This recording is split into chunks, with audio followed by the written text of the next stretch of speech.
شهر رمضان الذي أنزل فيه القرآن هدى للناس وبينات من الهدى والفرقان. بسم الله الرحمن الرحيم. الحمد لله وحده والصلاة والسلام على من لا نبي بعده وأشهد أن لا إله إلا الله وحده لا شريك له وأشهد أن محمدا عبده ورسوله أما بعد فعن أبي هريرة رضي الله تعالى عنه قال قال رسول الله صلى الله عليه وسلم يتقارب الزمان وينقص العمل ويلقى الشح ويكثر الهرج قالوا وما الهرج يا رسول الله قال القتل رواہ البخاری. محترم حضرات، صحیح بخاری کی ایک حدیث آپ حضرات کے سامنے پیش کی گئی ہے. ابو ہریرہ رضی اللہ تعالیٰ عنہ بیان کرتے ہیں کہ رسول اللہ صلی اللہ علیہ وسلم نے فرمایا زمانہ بڑی تیزی سے گزرنے لگے گا قیامت کے قریب، اور عمل کم ہو جائے گا، اور لوگوں کے دلوں میں بخیلی، شدید حرص و لالچ ڈال دی جائے گی، اور حرج بڑھ جائے گا. لوگوں نے کہا کہ حرج کیا ہے؟ تو کہا کہ بہت زیادہ قتل و غارت گری عام ہو جائے گی. اس حدیث کے اندر نبی صلی اللہ علیہ وسلم نے قیامت کے قریب جن پیشین گوئیوں کا تذکرہ کیا ہے، آج کے معاشرے پر بہت فٹ آ رہی ہے. ایک ایک لفظ پر اگر ہم غور کریں تو یہ حدیث موجودہ زمانے پر صادق آ رہی ہے، اور جو اس حدیث کے اندر باتیں ذکر کی گئی ہیں اسے ہم اپنی نظروں سے دیکھ رہے ہیں. نبی صلی اللہ علیہ وسلم نے کہا کہ زمانہ تیزی سے گزرنے لگے گا. تیزی سے کیسے گزرے گا؟ ترمذی کی حدیث میں نبی صلی اللہ علیہ وسلم نے کہا لا تقوم الساعة حتى يتقارب الزمان فتكون السنة كالشهر والشهر كالجمعة وتكون الجمعة كاليوم واليوم كالساعة والساعة كالزرمة بالنار. زمانہ وقت بڑی تیزی سے کیسے گزرنے لگے گا؟ سال مہینے کی طرح گزر جائے گا. سال پورا ایک سال دیکھتے دیکھتے اس طرح سے گزر جائے گا جیسے ایک مہینہ ہوا. مہینہ ہفتے کی طرح گزر جائے گا. ہفتہ ایک دن کی طرح گزر جائے گا، اور ایک دن ایک گھڑی کی طرح گزر جائے گا، اور ایک گھڑی آگ کی ایک چنگاری کی طرح، گھنٹہ معلوم ہی نہیں ہوگا کہ ایک گھنٹہ ہو گیا، آگ کی چنگاری کی طرح گزر جائے گا. آپ دیکھیے رمضان کے یہ آخری ایام ہیں، ہر ایک کی زبان پر یہ بات سننے میں مل رہی ہے کہ رمضان بڑی تیزی سے گزر گیا، دیکھتے دیکھتے رمضان گزر گیا. تو یہ تیزی سے زمانے کا گزرنا یہ قیامت کی نشانیوں میں سے ایک نشانی ہے. رمضان تو آیا اور گزر گیا، لیکن اس میں ہمارے لیے نصیحت اور پیغام یہ ہے کہ ہر گزرتے ہوئے دن میں ہم اپنے نفس کا احتساب کریں، اپنے اعمال کا جائزہ لیں، اپنے نفس کا محاسبہ کریں کہ ہم نے کیا کھویا، کیا پایا، کیا ہمارے اندر نیکیاں ہیں، کیا برائیاں ہیں، کتنے اچھے اعمال ہیں، کتنے برے اعمال ہیں. یہ گزرتا ہوا زمانہ ہمیں دعوت احتساب دیتا ہے کہ ہم اپنے نفس کا، اپنے اعمال کا محاسبہ کریں. عبداللہ بن مسعود رضی اللہ تعالیٰ عنہ کی یہ بات ہمیشہ ہمیں یاد رکھنی چاہیے. عبداللہ بن مسعود رضی اللہ تعالیٰ عنہ کہتے ہیں کسی دن ما ندمت علی شیء ندمی علی یوم غربت شمسہ نقص فیہ اجلی ولم یزدد فیہ عملی. سب سے زیادہ مجھے افسوس، ندامت اور شرمندگی اس دن ہوتا ہے جس دن کا سورج ڈوب جاتا ہے، میری زندگی کا ایک دن کم ہو جاتا ہے اور میری نیکیوں میں اضافہ نہیں ہوتا ہے. عبداللہ بن مسعود رضی اللہ عنہ کیا فرما رہے ہیں؟ سب سے زیادہ ندامت اور شرمندگی، افسوس مجھے اس دن ہوتا ہے جس دن کا سورج ڈوب جاتا ہے، میری زندگی کا ایک دن کم ہو جاتا ہے اور اس دن میں میری نیکیوں میں اضافہ نہیں ہوتا ہے. یہ ماہ رمضان کی قیمتی گھڑیاں دیکھتے دیکھتے گزر جا رہی، ایک دو دن باقی رہ گئے. عبداللہ بن مسعود رضی اللہ تعالیٰ عنہ کی اس بات کو، اس قول کو صرف رمضان میں نہیں بلکہ ہمیں اپنی زندگی کے گزرتے ہوئے ہر دن میں اس پر غور کرنا چاہیے اور اس کا جائزہ لینا چاہیے کہ میری زندگی کا ایک ایک دن گزرتا جا رہا ہے اور کیا میری نیکیوں میں اضافہ ہو رہا ہے. ہم اپنے خبر سے قریب ہوتے جا رہے ہیں، اپنی موت سے قریب ہوتے جا رہے ہیں، اور کیا ہماری نیکیوں میں اضافہ ہو رہا ہے؟ ورنہ یہ کیا ہے، زندگی بھی گزر جائے گی، رمضان بھی گزر جائے گا، لیکن اصل عقل مند انسان وہ ہے جو اپنے گزرتے ہوئے ایام، گزرتے ہوئے دن میں نیکیوں میں اضافہ کرے، اپنے نفس کا محاسبہ کرے، اپنے نیکیوں کا جائزہ لے. تو اس لیے نبی صلی اللہ علیہ وسلم نے کہا یتقارب الزمان، زمانہ قریب قریب ہو جائے گا، بڑی تیزی سے گزرنے لگے گا. حضرت علی رضی اللہ تعالیٰ عنہ فرماتے تھے ارتحلت الدنیا مدبرہ، دنیا پیٹ پھیر کر جا رہی ہے اور آخرت ہمارے سامنے آ رہی ہے، ہم آخرت سے قریب ہوتے جا رہے ہیں. اور دنیا اور آخرت ہر ایک کے طلبگار ہیں، دنیا کو چاہنے والے بھی ہیں اور آخرت کو چاہنے والے بھی ہیں. کہتے اے لوگو تم آخرت کے طلبگار بنو، دنیا کے طلبگار مت بنو. فَإِنَّ الْيَوْمَ عَمَلٌ وَغَدًا حساب، آج کے دن عمل ہے، کل قیامت کے دن حساب و کتاب ہوگا. اور جب کل قیامت کا دن آ جائے گا تو اس دن حساب و کتاب ہوگا، وہاں عمل نہیں ہوگا.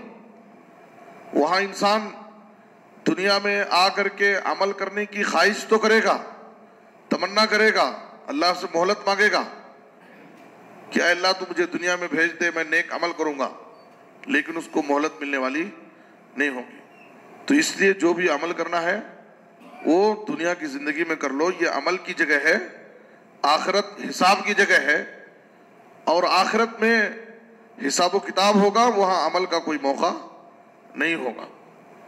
تو اس لیے اس حدیث کی روشنی میں ہمیں گزرتے ہوئے ایام میں، جو ایام تیزی سے گزر رہے ہیں، چاہے رمضان کے ایام ہوں، چاہے ہماری زندگی کے لمحات ہوں، ایام ہوں، ہمیں اپنے نفس کا محاسبہ کرنا چاہیے. اس لیے کہ دنیا میں جو انسان اپنے نفس کا محاسبہ کرتا ہے، اپنی زندگیوں کا جائزہ لیتا ہے، اپنی خامیوں اور اپنی کوتاہیوں کو تلاش کرتا ہے، تو یہ دنیا سنبھلنے کی جگہ ہے، اصلاح کی جگہ ہے، توبے کی گنجائش ہے، اللہ کو منانے کا موقع ہے. یہاں پر ہمارے لیے چانس ہے. لیکن جب اس زندگی کا چراغ گل ہو جائے گا، ہم آخرت کے سفر پر روانہ ہو جائیں گے، تو اس وقت لاکھ آرزو کے بعد بھی انسان کے لیے سنبھلنے کا، توبے کا، عمل کا کوئی موقع نہیں ہوگا۔ حدیث کے دوسرے لفظ میں نبی صلی اللہ علیہ وسلم نے کہا کہ عمل کم ہو جائے گا۔ آج آپ دیکھیے ہمارے پاس اس دور میں علم بہت ہو گیا ہے، اور علم بہت آسان بھی ہو گیا ہے۔ علم کے ذرائع اور علم کی شکلیں بھی بہت آسان ہو گئی۔ ہر دن ہم ماشاءاللہ نئے نئے بیانات اور علمی اور دقیق باتیں اور قیمتی خطابات سن رہے ہیں، لیکن ہم اپنی زندگیوں کا جائزہ لیں۔ عملی میدان میں ہمارے پاس کتنا سدھار ہے، عملی میدان میں ہمارے پاس کتنی تبدیلی ہے۔ رمضان کے مبارک ایام میں لوگ یہ تبصرے کرتے ہیں، جائزہ لیتے، فلاں مسجد میں کتنے مسلیان بیٹھ رہے ہیں درس میں، وہاں کتنے صف ہو رہی ہے، یہاں پر رمضان کا چندہ کتنا ہوا، ڈبیوں کے پیسے کتنے آئے، وہاں کتنا دیے۔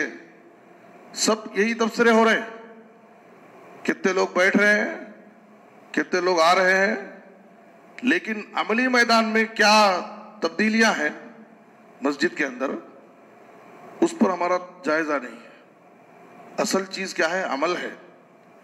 ہمارے پاس الحمدللہ ایک سے ایک علمی باتیں ہم سن رہے ہیں ماشاءاللہ، لیکن عملی میدان میں ہمارے پاس کتنی تبدیلی ہے۔ رمضان کا مہینہ ہمیں بدلنے آیا ہے۔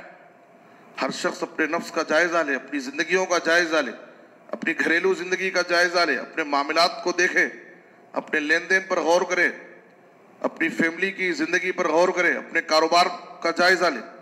جہاں جہاں ہمارے اندر خامیاں، کوتاہیاں نظر آتی ہیں، اس کی اصلاح کرنے کی کوشش کریں، اپنے زندگی کو بدلنے کی کوشش کریں، ورنہ وہی رفتار بے ڈھنگی جو پہلے تھی وہ باقی ہے۔ ایسی ہی زمانہ گزر جائے گا، رمضان گزر جائے گا، مہینے گزر جائیں گے، زندگی بھی ختم ہو جائے گی، لیکن اگر ہمارے اندر تبدیلی نہیں آئی، ہم نے اپنی زندگی کو بدلا نہیں، اپنی خامیوں اور کوتاہیوں کو دور نہیں کیا، اپنی اصلاح کی کوشش نہیں کی، تو ہم سے بڑا بدنصیب انسان کوئی نہیں ہوگا۔ اسی بات کو نبی صلی اللہ علیہ وسلم نے کہا، بعود من ادرک رمضان فلم یغفر لہ، اس شخص کے لیے بربادی ہو وہ اللہ کی رحمتوں سے محروم ہو جائے کہ جس نے ماہ رمضان کو تو پایا، رمضان آیا اور گزر گیا، لیکن وہ بدنصیب انسان اپنے گناہوں کی مغفرت نہیں کرا سکا۔ تو نبی صلی اللہ علیہ وسلم نے کہا کہ عمل کم ہو جائے گا۔ وَيُلْقَى الشُّحُّ، اور لوگوں کے دلوں میں بخیلی، مال و دولت کی شدید حرص و لالچ ڈال دی جائے گی۔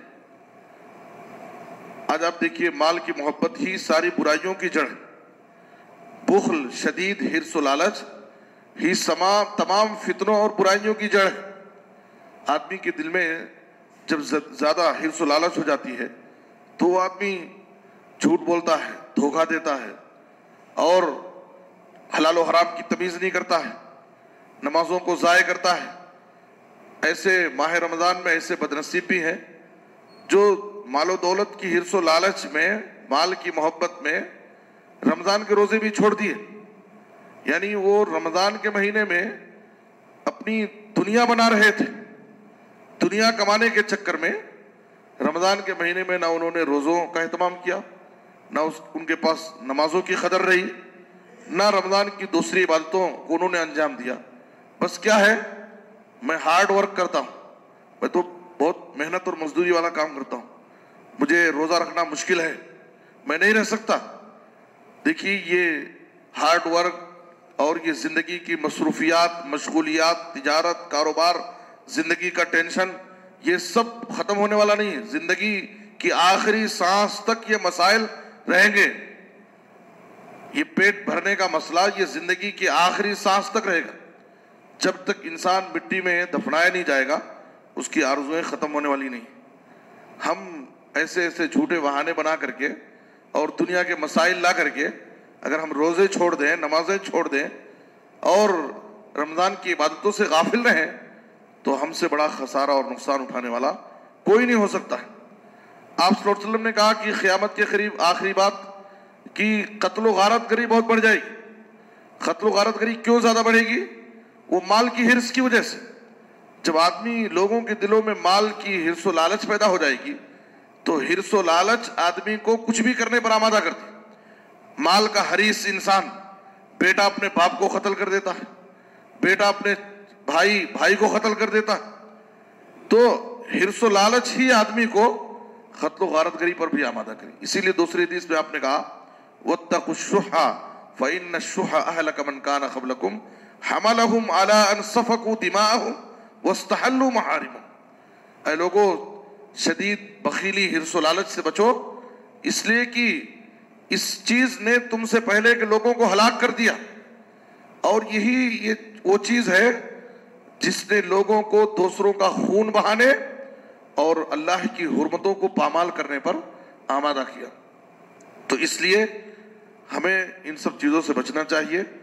اور سب سے بڑی چیز یہ ہے کہ گزرتے ہوئے ان ایام میں ہم میں سے ہر شخص کو اپنے نفس کا، اپنے اعمال کا، اپنی زندگیوں کا جائزہ لینا چاہیے اور اپنے اندر تبدیلی لانے کی کوشش کرنی چاہیے.